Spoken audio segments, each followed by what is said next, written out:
Nimeshindwa kuvumilia. Imenibidi niseme sasa hivi. Ngoja niulize. Wanaume mna shida gani?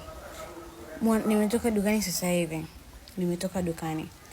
Nilivyotoka dukani barabarani nimekutana na mbaba. Wanasema hivi anapiga nyeto nyuma ya mgomba.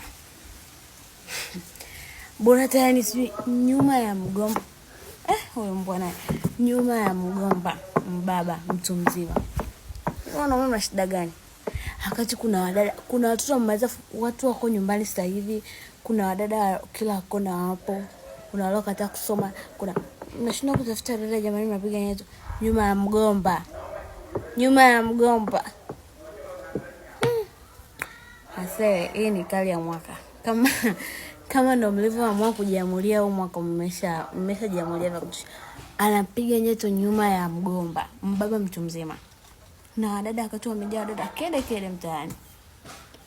Kwa street kuna wadada wa kutosha lakini hajaona. Nyuma ya mgomba. Alafu huku migomba yani iko yani sio aliona alisi kama haonekani. Mbwa kaka baba tafuteni. Yani sio niambeje. Tafuteni mademo. Kuna mademo hata 5, 6, 7. Kupiga nyeto nini? Acheni hizo mambo. Msipige nyeto barabarani. Na nikirani nimekelekwa sana.